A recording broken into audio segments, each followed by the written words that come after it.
watoto wako wako mbele zako, watie nguvu mfalme. Oh my Lord, my God, my Redeemer, utazami mambo kama vile wanadamu wanatazama. Mfalme wa ajabu na kuinua.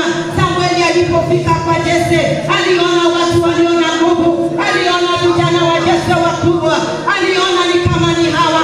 Alipochukua mafuta kumwaga, mafuta ikubalika, akauliza Mungu, sini wewe ulinituma kwa Jese? Mungu akamwambia Samueli, kile ambacho wanadamu wanaona, mimi siendi na wanadamu, mimi ni Mungu, mimi ni Mungu, mimi ni Mungu. Oh my Lord, my God, my Redeemer, njia zako si kama njia zetu, na mawazo yako yachunguzike. Siri ya ibada ya leo ni wewe unajua Baba, ni wewe unajua Roho wa Mungu, ni wewe unajua Yesu. Alienda maketa mosha terebo, ikanda mayanda bilokata mazeke, ishanda mayanda mokata mayanda. Kila aliyefika Jehova, ukatie Mungu Mungu, ukatie kila moja Mungu Baba. Tunanyenyekea, tunashuka, tunanyenyekea chini Mungu, tunajiita watoto siku ya leo. Yesu kasema ya kwamba ufalme wa mbingu imefananishwa na mtoto.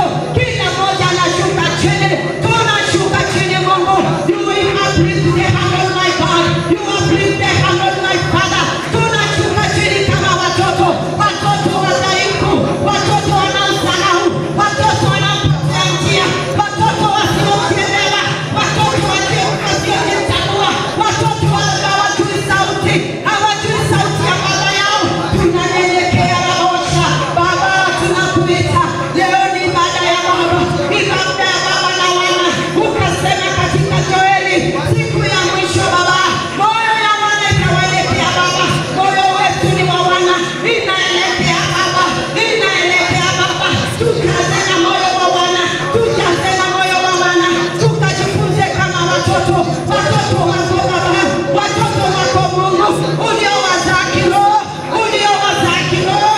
Kera bakanda mayanga, rikotobozi kama ya, rekanda mazeko mtarabo, kilebo, serebo, rekanda mayanga bikatama, rekanda mayanga bokata, isherebo saya. I pray for this generation. Oh, rekanda mayanga, rikotama zikabo saya. Wako wapi wa mama, mama binti wa Sayuni, watakaolia na kuomboleza, ni kwa ajili ya hii kizazi. Wewe lia, wewe omboleza, kwa sababu wa umini umeshika chini ya jua, hata tumeshindwa kuwalea. Ni kwa sababu ya kiasi ya uovu Mungu. Baba, sheraboza maya, rikotomozi kama yanga. We are crying, my God, we are crying, Jesus, for this generation, my Lord, for this generation, my God. Wanakuwa katika hali ya uovu. Vile ulisema Mungu, kukuja kwa Yesu Jehova, uovu itakuwa imezidi, uovu itakuwa imezidi, uovu pia itakuchukiza, uovu pia Mungu itafanya utikise dunia kama vile siku za Sodoma na Gomora Baba. Ukasema ndivyo itakuwa kama tazama Noa. Mungu analilia kizazi chake, amesimama kwenye Bwana, ukaokoa Noa Baba pamoja na watoto wake.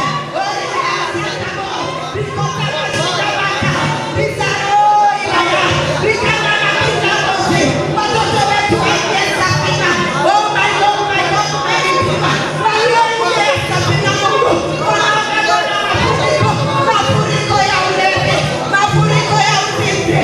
Hata waume wetu Baba wakaingia kwenye safina, wanaobebwa na mafuriko za uzinzi, mafuriko za upadoko. Gloria, ekana mayanga mokira, zikana kabori, azarabo, chenta mayanga bikata, ekana mayanga bikata. Oh Baba, waingie safina, waingie safina Baba. Watoto wetu walioko nje Mungu, waliobebwa Baba na katika mafuriko ya Yesu, mafuriko ya Illuminati Mungu. Oh, ilikabose, ekana mayanga buka.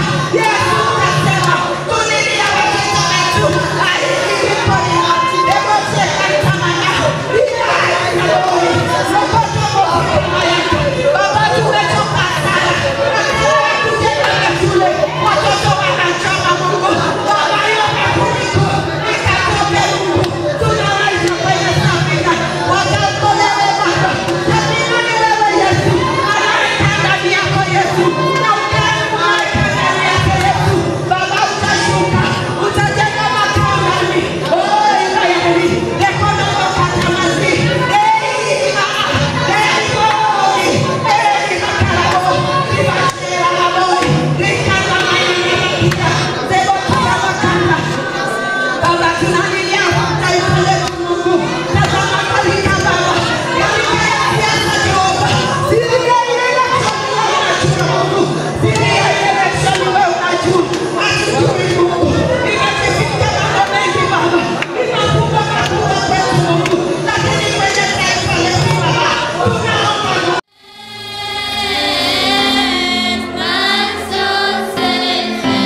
kwa maisha yako.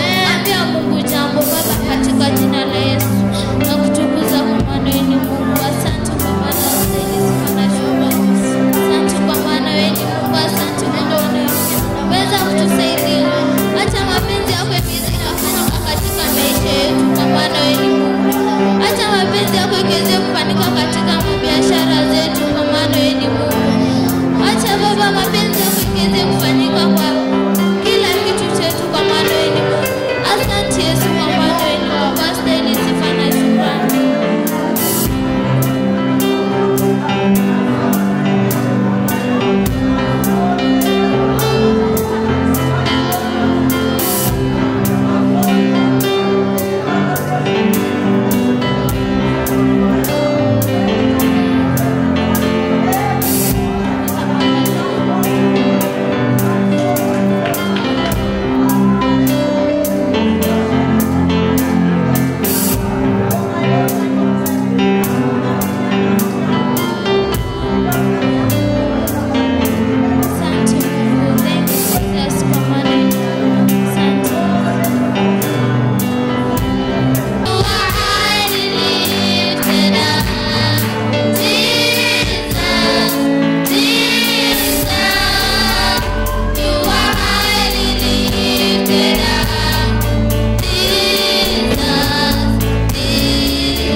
tujitayarishe katika kipindi ya praise. Bwana asifiwe. Haleluya. Amen. Haleluya. Amen. Wamama Bwana asifiwe. Amen. Bwana asifiwe wamama. Amen. Wanaume Bwana asifiwe. Oh haleluya, shout Jesus. Hallelujah. Praise the Lord. Amen. Hallelujah. I will praise the Lord. Love to see the Lord. Who are the final say?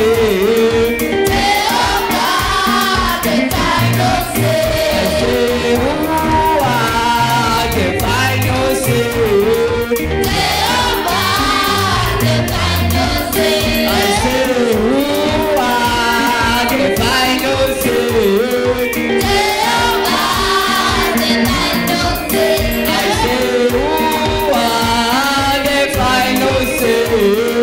Jehovah, the final say. Jehovah does, Jehovah does my life. He makes a way, He makes a way, He makes a way. Jehovah does my life around. Hallelujah.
Yesu ni Bwana. Tumuinue dadi.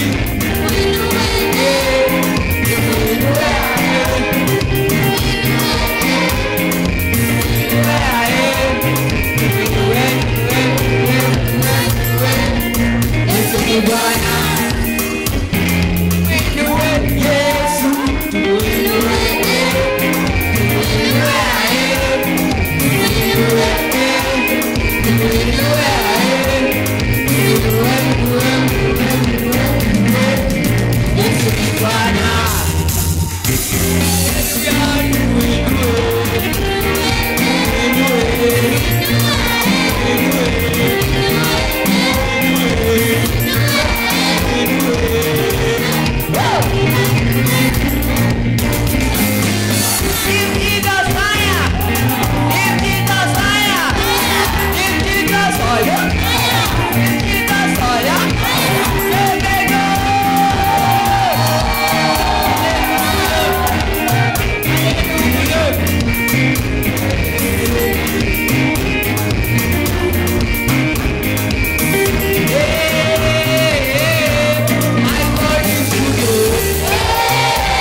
Wasikilizaji wa Juda Radio, watazamaji wa JTV, tuko Kisaju Juda Prophetic Church. Tunashukuru Mungu sana na imekuwa ni ibada ya kufana sana. Nataka tu tukaweze kuingia kwa ibada ya kutoa sadaka ama kubariki Mungu kupitia kazi ya mikono yetu. Wapendwa, ni vizuri kujifundisha kumubariki Mungu. Haijalishi hali ni jinsi gani, but it is a good thing to love the Lord with all your strength or with the finances you have. Unaweza kutoa sadaka zako kupitia simu ya mkono. Unaweza kutumia nambari lifuatalo 0707198624. Unaweza kutoa sadaka zako kupitia nambari hilo. Wacha nilirudie 0707198624. You can give your offering using this number 0707 ama 0707 198 624. Glory to God. Nataka tu tutakuwa tunaimba songs, praise to the Most High, na tutaimba wimbo When the Roll is Called Up Yonder. That is song number 88, page number 47, page number 47. Song number 88 ama 88, na nyimbo ni When the Roll is Called Up Yonder. Majina yanapoitwa, je, jina lako litakuwepo? Hallelujah. When the roll is called up yonder. Tunapotoa sadaka, remember, give your sacrifice, give your offering, give your thanksgiving. Learn to just bless God. Learn to bless God. Can we kindly stand on our feet? Uko nyumbani, you can join with us. You can give your offering even using the pay bill number on the JTV page, and you'd like to support this ministry. You're most welcome to be part of us. Kwa hiyo tutakuwa tunaimba hiyo wimbo When the Roll is Called Up Yonder, kujua kwamba itafika siku jina hayataitwa kwa darasa. Know that there will be a time your name will not be found in a register. It will not be found in the register of your family. But there shall be that day when the names will be called up yonder. It shall be beyond this place. Hallelujah. When the trumpet of the Lord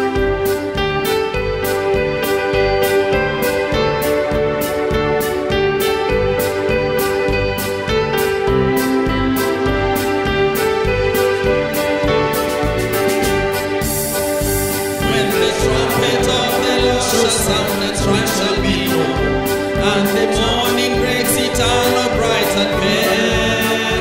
When the saved of earth shall gather over on the other shore, and the roll is called up yonder, I'll be there.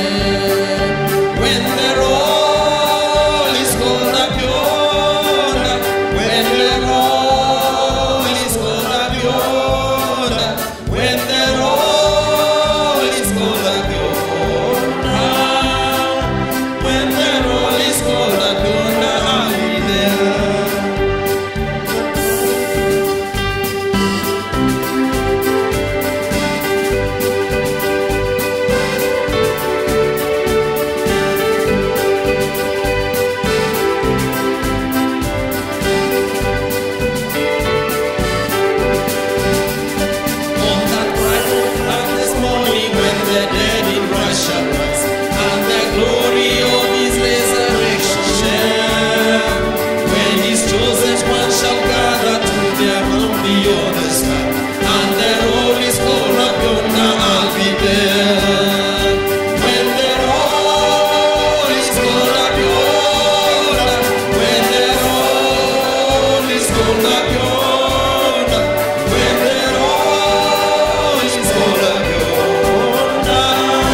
majina zinaitwa na yako bado haijaitwa na haujui kama itaitwa. May God have mercy on us to make sure that when the roll is called up, be assured that you will be there. Hiyo confidence unapaswa kujua hapa duniani. Na wacha niwaambie wapendwa, you know if that roll is called whether you'll be there. Hata ukisoma saa ile tunaimba hiyo wimbo, you know, unajua kabisa even if you are to die now, unajua kama unaenda mbinguni ama kama unaenda jehanamu. Honestly sifiwe. Unajua, it is not a secret, you know it. Baba wa mbinguni tunakushukuru. Baba, majina yanapoitwa, Baba tunaomba tusaidie tunapoishi duniani. Baba tukaishi tukiwa tunasikiza neno lako, na Bwana tukifuatilia maagizo zako. Baba, ondoa roho ya kujichanganya. Ondoa roho Baba ya kuishi kana kwamba mtu asiona kuna mwisho. Tusaidie Bwana tuishi tukiwa na hekima. Ni kwa maana Mungu umesema maisha ya mwanadamu ni kama jinsi nyazi. Leo Bwana iko, kesho inanyauka. Tusaidie Baba tuishi kwa tahadhari.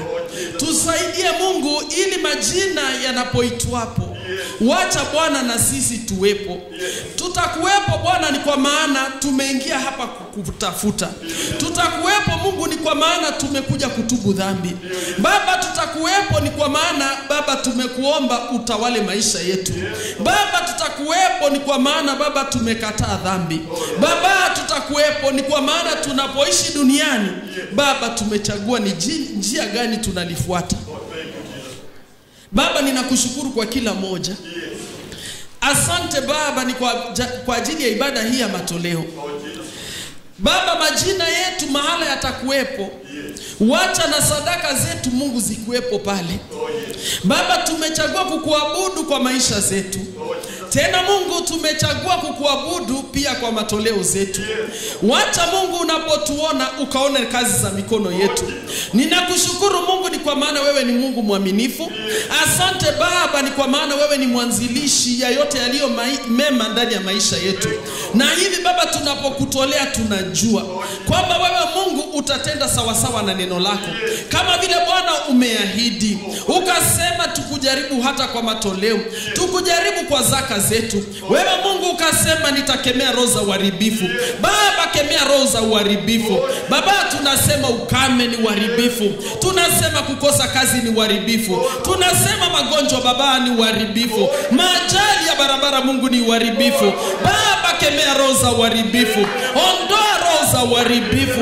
Ondoa roho za kutuzusha kifedha katika jina la Yesu. Baba wa mbinguni, wacha ukaachilia baraka kutoka juu.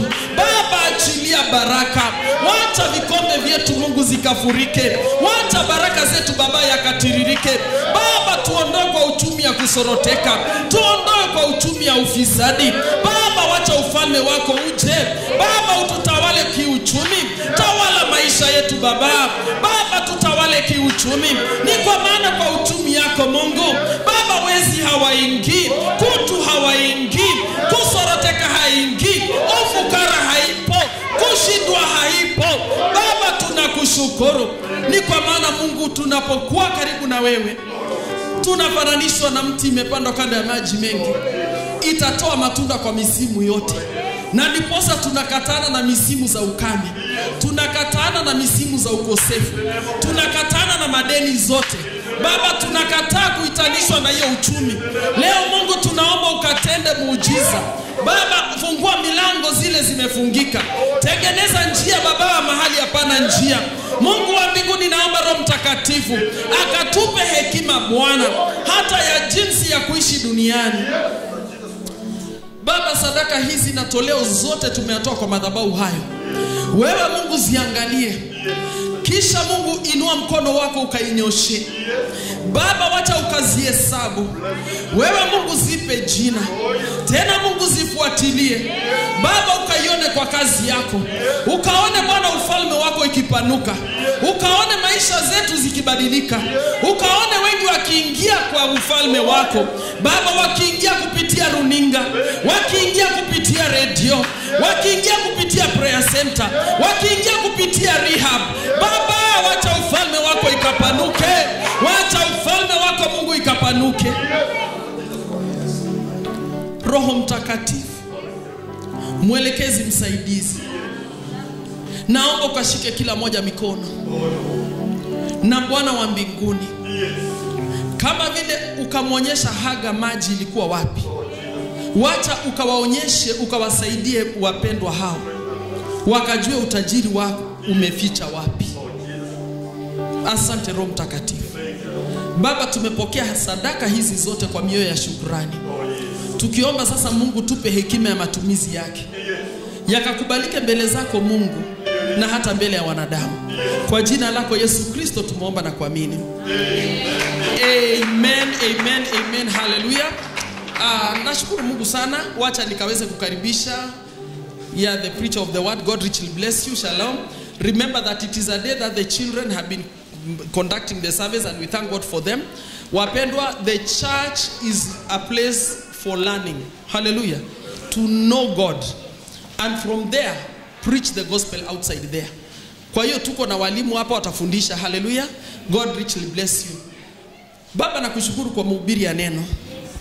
Asante Mungu, ni kwa maana uko na kusudi. Asante Baba kwa ajili ya Teacher Judy.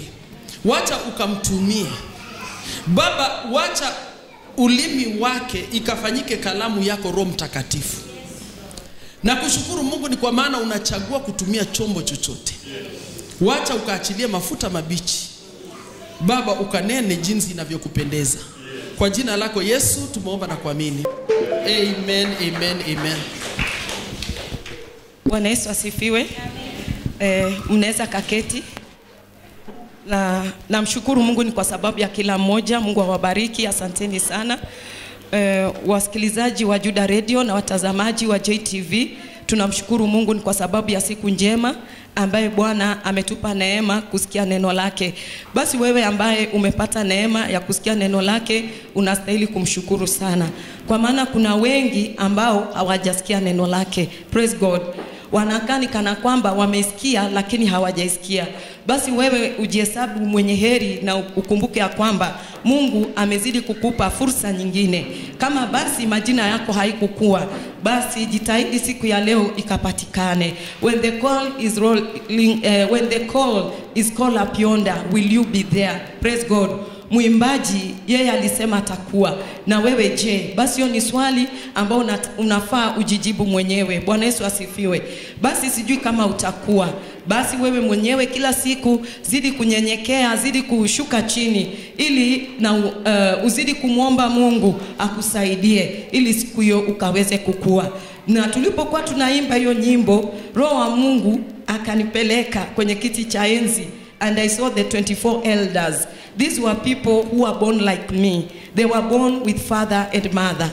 These were people who were sinner like me. Before they meet God, they were still in sin.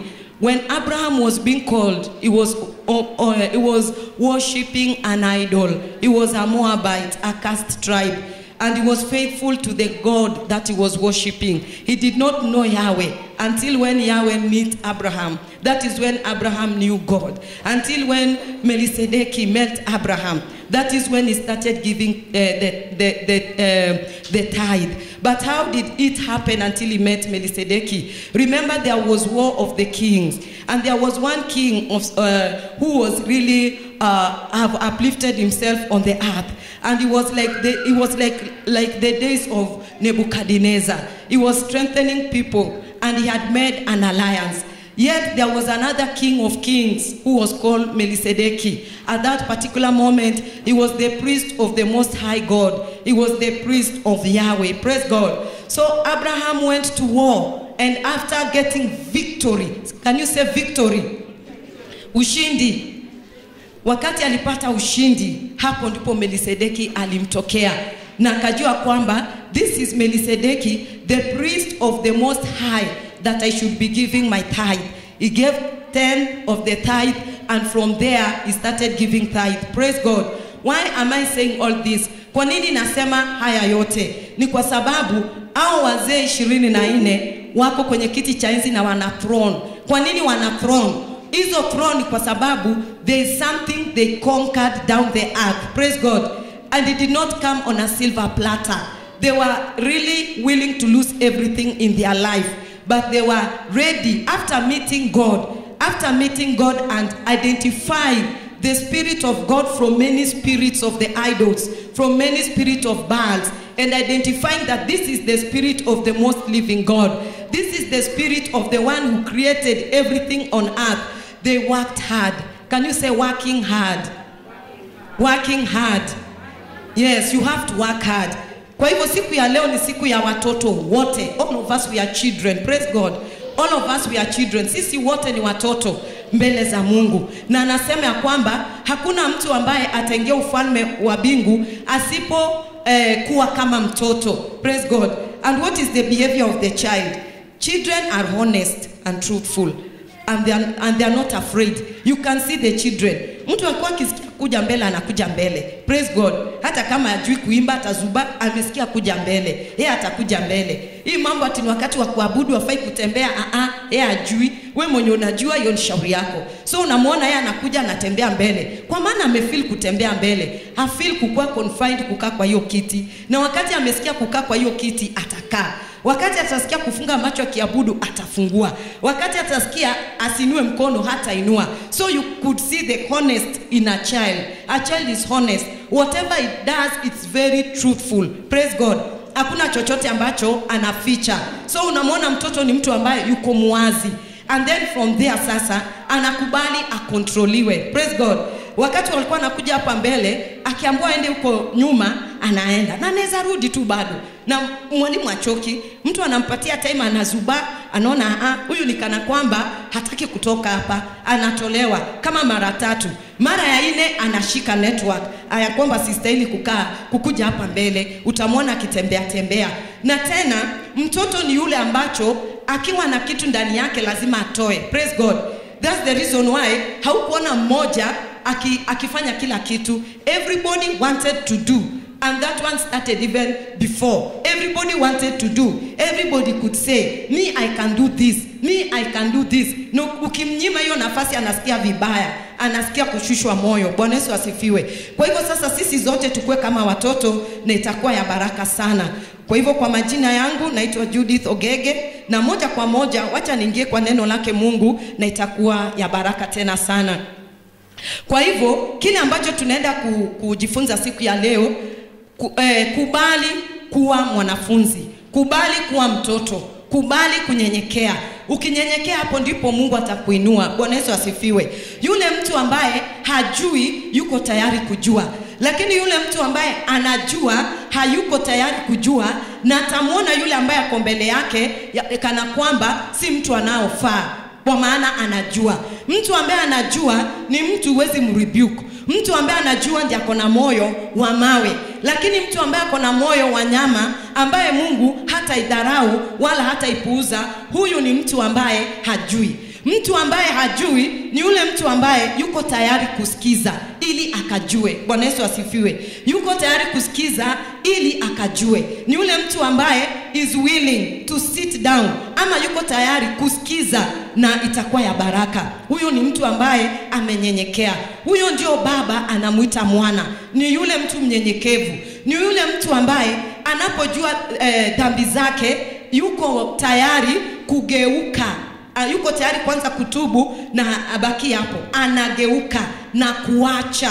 Anageuka na kufanya nini? Na kuacha. Bwana Yesu asifiwe. Huyo ndio anampendeza Mungu. Na kumbuka, wana wa Mungu ndio wale majina yao imeandikwa, na ndio wale wataitwa. Kama wewe si mwana wa Mungu hautaitwa. Kwa hivyo ndivyo mwana wa Mungu anakuwa. Mwana wa Mungu ni mnyenyekevu. Mwana wa Mungu anajua hawezi peke yake. Anajua yeye ni mdogo na kuna yule ambaye anastahili amsaidie. Ndiposa Biblia ikasema, let the weak says that they are strong. Praise God. First of all, you have to accept that you are weak. Just accept that you are weak. After you accept that you are weak, know that there is someone who is the Holy Spirit through the word of God who will make you to be strong. Praise God. Who will make you to be strong. Kama vile tumesomewa in the book of Psalms 40. Know that you are weak and accept that you are in a pit. Unajua roho ya kukubali pia ni ya baraka. Na roho ya kukubali ndio inaletaga healing. Na ndio inaleta ukombozi. Ni mpaka ukubali. Bwana Yesu asifiwe. Ukubali, mimi nina shida. Mimi ni mnyonge. Mimi ni mdhaifu. Nataka usaidizi. Anza kutafuta usaidizi. Anza kumlilia Mungu. Ukimwambia Mungu, mimi ni mnyonge. Mimi ni mdhaifu. Kwenye hii shimo nimeingia. Nimeingia kwenye shimo na tayari niko kwenye shimo. Wacha kublame mwenye alikuweka kwenye shimo. Wewe kwanza kubali uko kwenye shimo na utubu, ni kwa sababu uko kwenye shimo, na umwambie kusamee, kwa sababu kile imekuweka kwenye shimo ni dhambi.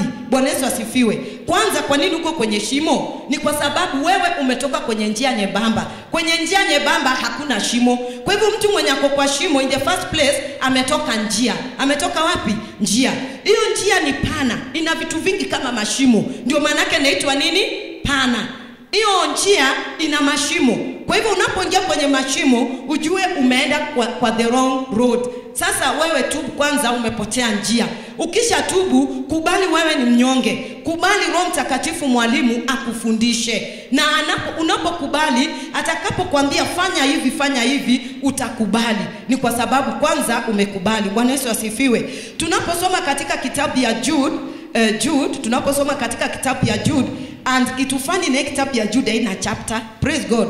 Mimi nimeiona kwangu haina chapter, but iko na verses, iko na milango, lakini ni mlango moja inaitwa Jude na imebeba vitu vingi. Na unaposoma kitabu ya Jude pole utapata imesummarize Old Testament and New Testament within one chapter. Praise God. So it is a funny one. Na wakati na summarize, unaenda sasa kwa the last one, which is Revelation. So Jude, in the book of Jude, in the second last book in the Bible. Na inasema in the book of Jude, verse 5. Jude verse 5. For even though you know all this, I want to remind you of how the Lord once rescued the people of Israelites from Egypt, but afterwards destroyed those who did not believe. Remember, the angels who did not stay within the limits of their proper authority, but abandoned their own dwelling place, they are bound with eternal chain in the darkness below, where God is keeping them from the great day on which they will be condemned. Remember, Sodom and Gomorrah and the nearby towns, whose people acted as though angels did not indulge in sexual immorality and perversion. They suffer the punishment of eternal fire as a plain warning to all. In the same way also, these people have vision. Have vision. Kila mtu aseme have vision. Kubali kuwa mwalimu, kubali kuwa mwanafunzi. Na mimi leo mimi ni mwalimu. Kwa hivyo mwanafunzi anarudiaga maneno ndio imsaidie ili aweze kuinternalize. Kwa hivyo sema have vision. Walikuwa na maono. In the same way also, these people have vision which make them sin against their own bodies. They despise God's authority and insult the glorious beings above. Praise God. Wacha kwanza tukwamia hapo na tutaendelea. Kwa hivyo inasema nini? Inasema ya kwamba hawa watu ingawaje unajua hii hadithi, hata Jude anajua. Umesoma kuanzia Genesis, Exodus na sasa umefika Jude. Kwa hivyo Jude anajua hawa watu wamesoma Biblia na wanajua hizi vitu ambazo nawaambia, lakini anawakumbusha, anawaambia Mungu alikuwa ameteua taifa la Israeli na akasema ya kwamba hii ni taifa teule. Kumbuka Mungu ni Mungu wa dunia mzima, lakini aliteua. Kwa maana Mungu huaga anachagua kati ya wingi, anachagua cha kutumia. Na huyu ambaye anamchagua si ati ni bora zaidi, lakini ni vyema akachague. Na huo mmoja kwa hiyo neema anainua wengi, na kusudi lake Mungu linatimia kutoka vizazi moja hadi vizazi vingine. Basi hivyo ndivyo inakuwa. Mungu yeye alimuumba Adamu na akajua kwa kupitia Adamu atakuwa na uzao nyingi kama nyota ya angani na mchanga. Na alijua Abraham will come. Praise God. Alijua hizi vitu zote. So there is nothing which is surprising to God. Kwa hivyo Mungu alikuwa amejua hizi vitu zote, na anasema ya kwamba hawa watu walikuja wakaharibiwa na Mungu. Mungu alikuja, kulikuwa siku ambapo walimkasirisha Mungu kabla hata wajaenda mbali, lakini Musa akasimama akaomba. Musa akaintercede na akamwambia Mungu, akamrudishia neno lake. Akamwambia Mungu, wewe mwenyewe ulimwahidi Abrahamu, ukamwahidi Yakobo na Isaka ya kwamba hawa watende utumwa na utawakomboa, na mataifa mengi imeshaanza kukutambua. Basi wakiangamia hapa, ni wewe Mungu utachekelewa, utukufu wako ndiye itaonekana, si hawa watu. Kwa hivyo Mungu akaona, akakumbuka agano, na alipokumbuka agano basi akatuma msaada. Lakini kabla msaada aliwawacha kwanza wakae katika hiyo hali. Ni kwa nini aliwawacha wakae katika hiyo hali? Aliwawacha wakae katika hiyo hali ili hawa pia wakuje wakamtambue Mungu wa baba yao Abrahamu. Maana walikuwa namsema tu kwa maneno, lakini hawakuwa wamewahi kukutana naye kama vile Abrahamu. Kwa hivyo inatukumbusha kwamba neema tumepewa, lakini usicheze neema. Wewe unastahili kudhamini neema yako, na tutaona unastahili kudhamini aje neema yako. Tunaona hata malaika ambao hawakutumia mamlaka, walipewa mamlaka. Hebu sema mamlaka. They were given authority, but they did not use the authority well. They did not use the authority well. They misused the authority. They were given the authority. The devil was given the authority. Na ndio manake anajua the authority of the word. Man, even the devil was given the word in heaven and the limitation kwa katika nafasi yake. Aliambiwa to the same like Adam. So that when God created Adam, akasikia na akakumbuka, was this not the same word I was told when I was in heaven and I disobeyed? Will this man keep it only with disobeyed like me? So akaanza kuwork hard to ensure that this man is disobeying God, na kumoku Mungu, kumwambia Mungu, I'm not the only disobedient creature, there are some more disobedient creature. Hata huyu binadamu mwenye umemuumba bado amekuwa disobedient. And he's telling us very well what happened, ya kwamba walifukuzwa mbinguni na wamefungwa. Saizi wamefungwa, they are chained. Praise God. They are chained. They have limitation. Although their spirit is roaming here and there, they are chained. Na shetani anatumia ujanja kukuterify, kukuambia that I'm big, that I'm stronger, that I can terrify you. Anakutishia, lakini hana nguvu. Tunakumbushwa mambo ya Sodom na Gomora, tunakumbushwa mambo mengi. Lakini tunapofika in the book of Jude verse 8 inasema, in the same way also these people have vision. Kwa hivyo unaweza kuwa na maono mbili. Kuna watu wako na maono mara mbili. Vision utakuwa na moja, lakini utakuwa na vikundi vya vision mbili. Kwa nini? Kwa sababu kuna mwenye anakupatia maono, na huyu mwenye anakupatia maono anataka utimize hiyo maono. Kwa hivyo kuna ufalme mbili inatawala chini ya jua. Kuna ufalme wa nuru na kuna ufalme wa giza. There are those people who have the vision of the devil. Praise God. Yes, there are those people who have the mission of the devil, and they are there working hard to accomplish the tasks of the devil. Praise God. Yes, there are those people who are there. The devil uses people, and also God uses people. And also you have to be conscious. Ukisoma in the book of Philippians or Ephesians, the book of Ephesians, the armor of God inazungumza kuhusu silaha. But when you go back in the book of Psalms, it's talk much about us. Praise God. About us. David is crying about his fellow people. Hata anasema, my friend whom I have sweet fellowship has betrayed me, God. Sometimes he cries out of pain. Let death catch them by surprise. Akikasirishwa anaenda, teta na wanaoteta nami, pigana na wanaopigana nami, maadui zangu na wawe maadui zako, na njia zao maadui zangu. Asemi mapepo, maadui zangu. But this one needs the grace of God, and also it needs the Holy Spirit to guide you. Praise God. Hapo ndio hiyo verse inasema, tuwe wapole kama maua na tuwe na wajanja kama nyoka. Kumbuka miti ilikuwa mbili, na adui alipokuja kamwambia, my friend, ukikula hii you will know good and bad. you will have knowledge and you will be like God. Lakini hakumaliza hiyo statement, you will die. Hiyo ni binadamu alisema peke yake. Alimwambia what did God says? Binadamu akasema yote baka hiyo kudai. Shetani akamwambia ni kweli. Akarepeat. Lakini hiyo you will surely die akusema. Akasema actually if you eat it, you will have the knowledge of good and bad and you will be like God. Kwa hivyo ile ya mwisho akatoa. Praise God. Sasa akadeceive binadamu that you will be like God, which was not true. Kwa hivyo wewe ni mwana wa Mungu. Na kama wewe uko na hiyo vision ya mwovu shetani, uko na opportunity siku ya leo.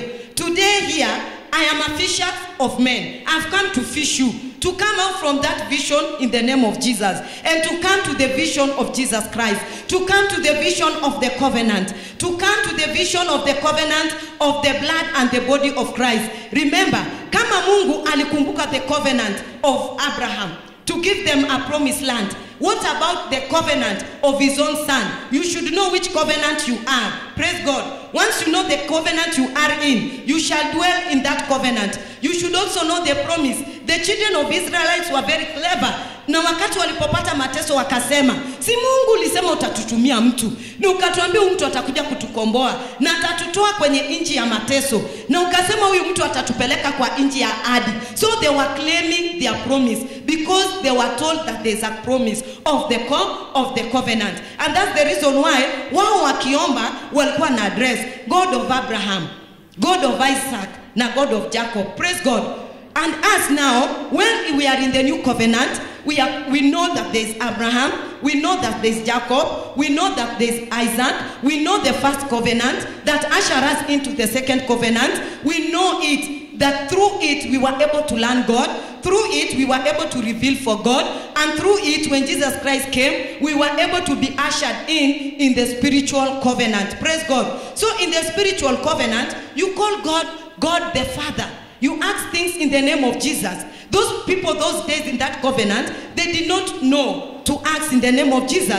That's the reason they could pray and start, God of Abraham, God of Isaac, God of Jacob. Praise God. We know that God of Abraham is there, and we acknowledge and we know the covenant which was brought by Abraham through the flesh, and we know the covenant of the Spirit of Jesus Christ. So you have been ushered in the kingdom of Jesus Christ through Spirit. Praise God. We function in the kingdom of Jesus Christ in the spiritual realm. Then it is being manifested in the earth. We are the ambassadors of Jesus Christ. Praise God. We are the mark of Jesus Christ. We are the testimony of Jesus Christ. When Jesus Christ is on the throne and he sees the word is being fulfilled in you, what he does, he becomes very happy, and the angels rejoices. The angels sings. The angels worship. They worship and they glorify God, and the devil become terrified. And they remember, kwa damu ya mwana kondoo na kwa ushuhuda yetu sisi ameshindwa. Praise God.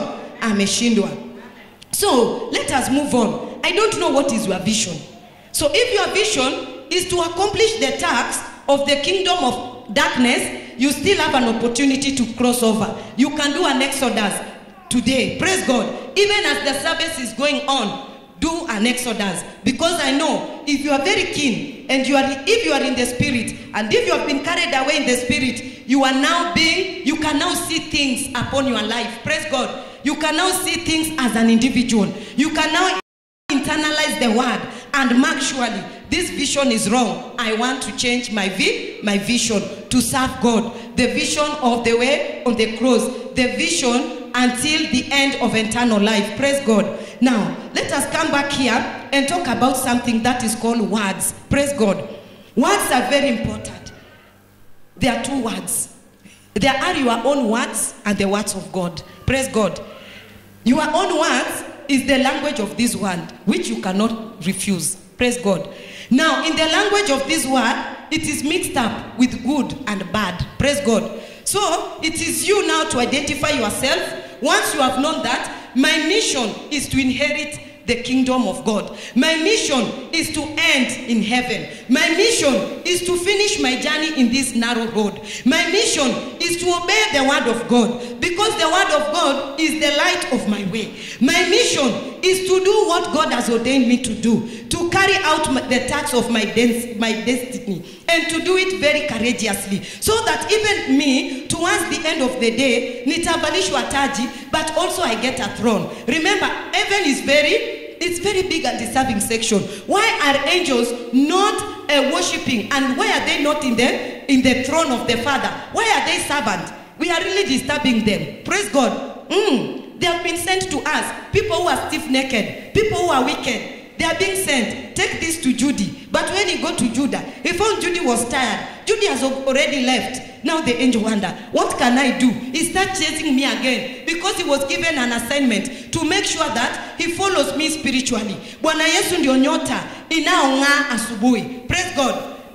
Kwa hivyo wewe unang'aa, na kila siku unang'aa asubuhi, na asubuhi inawakilisha nuru, na Yesu ni nuru. Kwa hivyo ili maisha yako ing'ae, lazima uwe na nuru, na unapokuwa na nuru, wewe utaangaza popote. Praise God. Hata kama ulimwengu wa giza itakupiga vita, maana ina uwivu na nuru. Praise God. Ina uwivu na nuru, inataka kukunyang'anya hiyo nuru. Ndio unaambiwa shikilia sana imani yako, usije ukanyang'anywa. Shikilia imani, ushikilie sana imani yako. Wewe unaamini nini? Kama siku ya our tradition, people could believe certain things. Even us, when we were growing, there were certain things in our culture we could believe, and we could really believe them very strongly, and we could really believe them and know that if I do this, I will die. And that death, because we fear death, it could make us to shy away and not to do, and to abide by the rules and the law of our tradition, until when Jesus Christ came and set us free. Praise God. And we thank God for that. Now, when we read in the book of Jude, verse 9, it says, not even the chief angel Michael did this in his quarrel with the devil. When they argued about who would have the body of Moses, Michael did not dare to condemn the devil with insulting words, but he said, the Lord rebuke you. Praise God. Insulting words. Can you say insulting words? Insulting words come from the devil. It is the devil who always gives us insulting words. He insults us every day. Oh, tutaona kama utaweza. Oh, tutaona kama una nguvu. Oh, tutaona ninakupatia masiku. Unafikiria wewe ni nani? Unafikiria umeshinda wale wenye walikuwa hapo? Oh, tutaona itakuwa. Oh, hata ushaanza kushikwa na makosa. Si nilikwambia unajidai sana. Oh, si nilikwambia unaona huyo mume ameanza kukusumbua. Jidai, unafanya harusi ya kanisa, si unajua. So the devil come with these insulting words, and insulting words are very painful. They are very painful. Praise God. So once you get the pain and you start agreeing with the insulting words of the devil start carrying you away from your mind. Praise God. Then he start carrying you away with your heart. Then he starts carrying you away with your strength. He carries you away with your character. He carries you away and take you to his kingdom. And you start serving there in his kingdom. And he can leave you in the church. Praise God. Being in the church. Because even he wants people to destroy those who are still in the church. Praise God. Not that now in the church, atakuacha, ama atakungoa, amesha kuharibu. So you can still remain in the church. And there is putting for you evil spirit, matunda inazaa. Na watu wengine wanakula matunda inazaana. That is when it's very happy, when the people who are in, they are dying. Because he knows, when I finish those who are born again, there's no one who will go and preach for those who are outside. Praise God. There's no one who will go to evangelism. There's no one who is going to worship God. There's no one who is going to portray the image of Christ. There's no one who is going to have the testimony. I have finished the church. Praise God. He starts by the individuals. Now, when we talk about this insulting words, what should we do as the children of God? This is what we should do as the children of God. We should, as much as possible, avoid the words of the devil and tell the Holy Spirit to fill our mind, to fill our soul, to fill our strength, to fill our body with the word of God. Praise God. So that each and every day we may do the will of God. And what will come out of our mouth, it is worship. Praise God. Do you know what comes out of your mouth is worship? Worship is not a matter of singing. It's very wide. Even singing is part of it. But mainly that mouth of yours, because you have it 24 hours. What comes out of your mouth is very, very important, because that one is a worship. Praise God. And that's the reason why James says that we should take care of our tongue. The devil just used the tongue, and he used the power of words to be able to destroy man in the Garden of Eden. He's the same yesterday and forever. The devil does not change. Praise God. The devil is someone who does not change even for a single minute. He has a stone heart. He has decided, and now God has prepared for him a place to go and live. That is hell, because he has decided with all his heart, with all his passion, with all his strength. So I don't know if you the devil, because if you do so, there's a ton on fire which is waiting for you. So if you want to burn, and this fire, it is called lake of fire. It's like Indian Ocean, but it is a fire. It is having waves, but it is a fire. It is a lake of fire. So if you want to go there, then do what the devil is telling you. But if you are afraid of going there to the pit of fire, it is better for you to turn back. If you could have gone and asked these people who had died, then they have gone to the eternity of hell. They will tell you, please don't dare. Obey what you are being told. Obey the word of God, and it shall be well with you. Now, in 10 it says, but these people act with insulting anything. They do not understand. And those things that they know by instinct, like wild animals, are the very things that destroy them. Praise God. Now, here we are being talked about that these people attack with insult anything. Praise God. You should not just attack anything that you don't know, because of your feelings, because of your emotions, and because of pain. Because those are the things that drive us to attack anything. Bwana Yesu asifiwe. Hizo ndio vitu zinatuchochea ya kwamba tuweze kufanya chochote. Wakati una uchungu, uchungu si kitu kizuri. Kila mtu aliye na uchungu anajaribu kutoka kwenye hiyo uchungu. Kila mtu aliye na maumivu, maumivu si kitu kizuri. Kidonda si kitu kizuri. Kila mtu anatamani kidonda ipone. Lakini sasa hii kidonda kunao njia ya kupona. Kabla hujaanza kuishambulia, enda kwa Roho Mtakatifu na useme ukweli. Be honest. A child is always honest. Mwambie, mimi niko na kidonda na nimeshindwa kumanage kidonda. Hakika mimi nimeshindwa. Nimejaribu na nimeshindwa. Na hii kidonda kila ninapojaribu ndio inakuwa mbaya zaidi. Kwa hivyo nakuja unisaidie. Nataka nguvu ambazo si za kawaida. Nataka nguvu za ziada. Nataka nguvu zimemshinda mwanadamu. Ili kanisaidie. Ili mimi nikaweze kupona kwenye hii kidonda. Siwezi. Na Roho Mtakatifu msaidizi ataingililia kati. Na anapoingililia kati, wewe kuwa mpone. Kuna usiku Roho Mtakatifu akawa anatuambia katika ibada ya usiku kule mlimani. Akatuambia kwamba wakati Musa alikuwa anaangalia burning bush, Mungu tayari alikuwa ameshaanza kujibu majibu ya wana wa Israeli. Lakini iko mbali sana. Iko huko wilderness. Iko mbali huko kabisa. Na ni Musa sasa ako na Mungu. Sasa Mungu anamonyesha Musa kichaka. Na sasa Musa anapata encounterment na Mungu, ili amuelewe Mungu vizuri. Ili wakati Mungu anamtuma, ili utukufu yenye ameona kwa kichaka iweze kumsaidia kufanya mapenzi ya Mungu. Na si turn to the right or to the left. Lakini wana wa Israeli huku bado wanalia. Lakini Mungu tayari alishajibu. Praise God. Mungu tayari ameshajibu na ameanza kazi. Lakini haijadhirika kwa wana wa Israeli, kwa sababu lazima wagoje huyu Musa atoke na afike. Na bado hiyo inachukua miaka. Praise God. Bado tu inachukua miaka, kwa maana hiyo safari ilikuwa ndefu. Na hakuna vile Mungu alimfanya Musa akafly. Vile alitembea tu pole. Hizo miaka zote hadi katali 40. Hivyo tu ndio Musa atarudi pole pole hadi awafikie. Bwana Yesu asifiwe. Lakini tayari Mungu ameshaanza kujibu. So God can start answering your prayers, but because of insulting words, unamtia kisirani mtumishi wako katika ulimwengu wa kiroho, who is the spirit, who is fighting there with the power of darkness and everything, kuleta majibu ikufikie physically. Na ukiona in the book of Exodus, Mungu anawaambia, nitawatumia malaika, atatangulia mbele yenu, na msimtie kisirani, na msikie chenye anasema. Sasa tayari maombi imeshajibiwa. Lakini sasa wewe umejipata umeanza insult word, ama umejipata umetoka kwenye njia. Kwa hivyo majibu inapokuja, majibu hata itafika, itakuwa imeharibika huko angani. Kumbuka Danieli alipokuwa naomba, baada ya siku 3 majibu ya maombi ilikuwa imeshajibiwa. Mungu yeye alikuwa amemaliza kazi yake. Ikabaki sasa na wale watu wa kupambana na mambo za anga. Ikabaki sasa malaika wapambane na mapepo. Maana Mungu yeye apambanagi na mapepo. Hiyo si kazi yake. Yeye anakaa kwenye kiti cha enzi. Anasikia na anajibu. Ana wale ambao anawatumia ili wakatufikishie. Kwa hivyo wao wakawa wanapambana huku.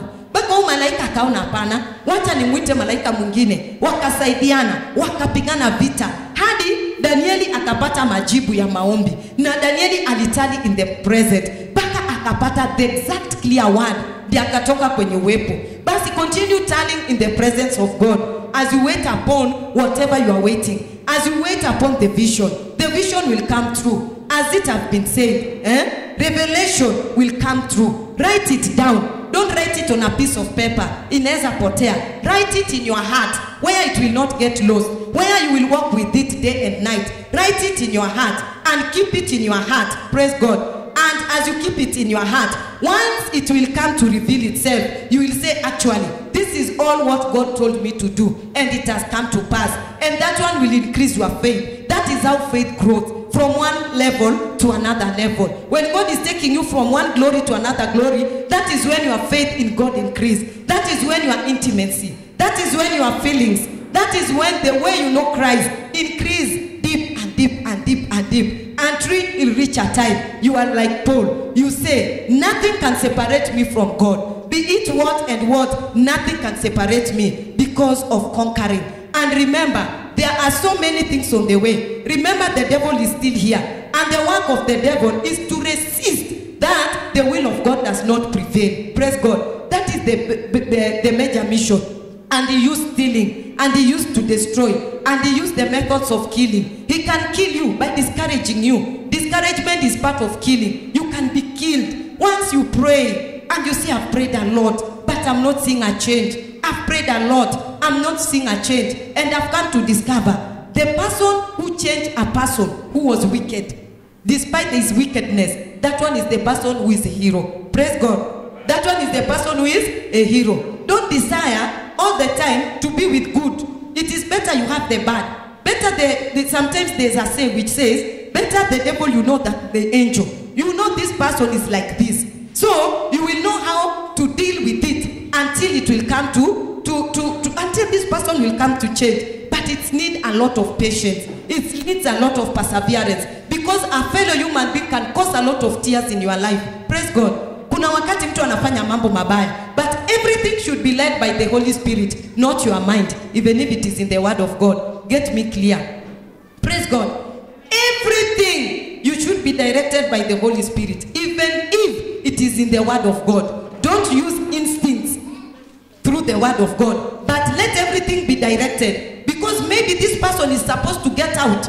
Na we bado umemkeep. So you are not going to get the grace ya kukaa na yeye. He will destroy you. Because also the word say be conscious with the people who are hot-tempered. Once mumewakemea, muarudishe kwa upole, lakini hata we kuwa mwangalifu. Kwa maana katika hiyo harakati ya kumkemea, if you are not careful and if you are not strong, if the magnet there is very strong, it can pull you. So everything be guided by the Holy Spirit. Just imagine, David wants to build a temple. It's something very good to build for God the house. But this is the lucky thing he did. He went to consult the man of God. So let's say he went to consult God. And God says, don't. It will be your son. And he says the reason. Just imagine if these instincts of an animal was in David, through the word, through knowing God, and then he went and built the temple. Wangecheka na yeye, angemwambia we, come on, what have you done? You see, when he went and took the censer, come kuchagua. Na ndio unaona Mungu akasema, wait, you go and rest. Let me fulfill what I told you by doing everything, and you hand over everything to Solomon. So when you just die immediately, Solomon takes over and he starts building the temple. Everything was given to David, and David gave it to Solomon and the wise men who are with David. Praise God. So everything, even if it is in the word of God, you have to be directed by the Holy Spirit. Praise God. You can do something which you are not supposed to do, but it looks good. Praise God.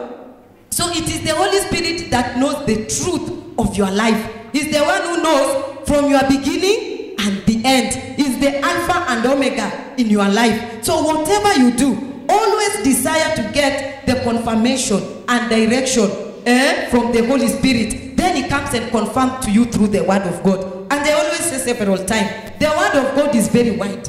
From Genesis to Revelation, there is a word for you each and every day. Praise God.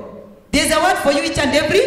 There's a season for you each and every day. There's individual season. It might not be the season for everybody, but it might be it is your season. But when you look to the entire place, it is not the season for everybody. So how will you be like that once you accept to be a child? Praise God. And allow the Holy Spirit through Jesus Christ to help you, because he is called an helper. He's called who? An helper. Why did Jesus Christ release the Holy Spirit to help us? Because he knew that we were weak, and he knew that if he leave us like this, we are not going to make it. That's the reason why he sent the Holy Spirit. Even in the Old Testament, unless the Holy Spirit of the Father came and rest upon someone, that is selection, then enter inside, that is to give you a vision, then come into a relationship, that is a covenant. Those were the people who were able to walk with the Lord, and they were able to finish the journey. Praise God. If you see somebody who was like Samson, he was called, yes. He had the vision, yes. But he fall before covenant, before knowing Christ. When you reach the place of covenant, that one now is when Paul says, umeingia marriage. Praise God. Umeingia nini? Marriage. Now you have entered in another level. So when you enter in the covenant with God, so you know God very well.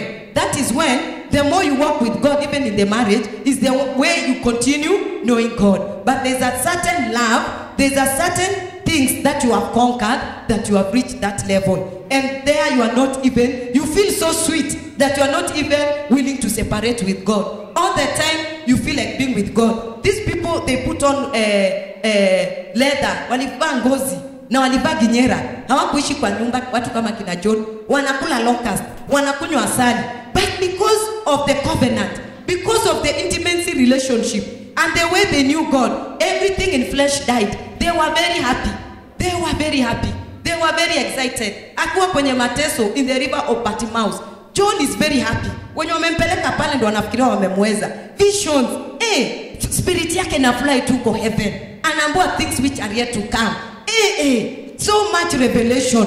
Vitu ambazo hakujua. Yeye yuko ulimwengu mwingine. He is very excited. He doesn't care. He doesn't mind what other people are saying. And is willing each and every day to accomplish the tasks of God because of knowing God. Praise God. Of knowing God. Even me, for so many years, I've been born again. Na sijawahi kwanza hata kujua sauti. Let me tell you, for the last 6 years, because this is the 7th years, since I met Christ, what I had, kumbe it was a call. Unajua mtu anaweza kukupigia simu ka receive, lakini bado hujajua ni nani. Praise God. No communicate, na mmalize kuwasiliana, lakini bado hujamjua. It was like that. Until this year is when I knew the voice. Praise God. I was really much confused with the voice. Hata mimi saa zingine nilikuwa nasikia kama sauti. Because I did not know, okay, I knew Christ, he has called me. I had a relationship with Christ, lakini huyo Yesu sikuwa namjua vizuri. Praise God. Kama kuna mwingine angekuja avae veil, aniambie ni Yesu, ningemwaccept kwa urahisi. Ningemwaccept hata si kwa urahisi. Because bado sikuwa nimemjua Yesu vizuri. Until when I had an encounterment with Christ. And I knew Christ in two ways. I knew Christ as a peace, Prince of Peace, and as a sword. The image of a sword is not easy. Christ is a sword. Na unajua panga inaweza kukukata. Na it take time, inafanya wa. Kama ulikuwa kumalizika unamalizika. Hivyo ndio panga inafanya kazi. Inakuja hii side nyingine.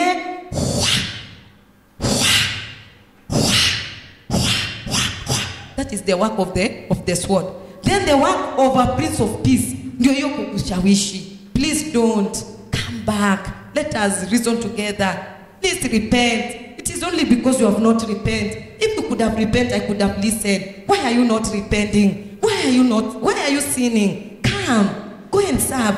Why are you sleeping? Why are you tired? Go. Please just go. Lakini nafika sana nasema, sasa this one is used to me as a Prince of Peace. I've made so many peace. The more I make peace, is the more she is joking. So I have to come as a sword. Na unajua mtu akikuja kama sword ni mtu mwenye ako tayari kupigana vita na wewe. If you don't agree. You see even Angel Michael with the devil, they quarrel. But he did not say insulting one. But he rebuked the devil. So even that time when he's coming as an image of rebuke, he's not laughing. He's very serious. And he can tell you this. Choose between death and life. Choose between if you want to serve me and if you don't want to serve me. Choose between blessing and a curse. I've already told you several times. Choose blessing. But you have been playing around with me. Choose now. And it's very serious. It's very serious. And that time even you can't talk. That time you don't have strength. What you are seeing, you are just seeing death. You are just seeing death. You are very pain. You don't have energy. You don't have any strength. You find yourself surrendering. You find yourself urinating. You find yourself going to the long call there. People think that you are very sick, but you are not sick. It's what you are seeing. It's the way Jesus Christ has come. In the image that you cannot play around. He's not coming like every day. He has now come like a sword. He has now come like a soldier. He has now come with the face of rebuke. He has now come to tell you, choose between two, and he's giving you the two, and you choose there. See, I'm going to think. There's no time for fasting. There's no time for intercessory. There's no time for anything. It is now you choose. What do you want? That is what happened to Saul. And Saul was changed. Since that day, what Saul saw, he cannot joke around. No, people, when you read, you find, alianguka tu kifundi akamwona Yesu. Aliangukaje? Vile alianguka. Na vile alimuona Yesu. Alimuona kwa sura gani? Alimuona kwa image gani? Paka hapo akaokoka saa hiyo. Hakukuwa na mambo ya kubiriwa, hakukuwa na mambo sijui aombewe, hakukuwa na mambo sijui afungiwe, ni hapo. Paul akasema, chenye nimeona, nimeona Christ. Chenye Paul aliona, na vile Christ alimkujia, si vile alikujia Peter, si vile alikujia Simeon akina the 12 disciples. This was a very, very, praise God. So, we thank God for that. And that is very wonderful. Praise God. So, always desire the Holy Spirit to teach you, because he's there as your helper. So, accept that you are weak. Accept that you need help. In any situation you are, accept the situation. Don't run away. Don't rebuke it. The first thing to do is to accept. After that, call for help. Then your helper will come. He will assist you. He will guide you. He will rebuke him for you. Jesus Christ will start commanding angels to fight the demons for you. And there you will be waiting in a silence, and it will come to pass, and you will glorify God, and you will continue with the journey each and every day, because the journey does not end. Because what you wanted, you have received. No, the journey does not end there. The journey ends until when God takes his breath away from you. So, not that when you are being given is when your journey ends. Some people, it's because they want something. So when they get what they wanted, their journey ends there. Praise God. But that is not the way. So we thank God. Always desire the Holy Spirit to help you. Remember, you are a child. Remember, you are weak. You remember, it is through the power of the Holy Spirit, through the word, through the covenant of the blood of Jesus Christ and his word, that make you strong to conquer and to win down the earth. And at long last, we will have victory. We will see the devil burning in the hell, while us we will in the another one. That is far away, that he cannot even access the gate as he did in the Eden. He will be far away, and we live rejoicing each and every day. May God bless you. May God bless you in abundantly.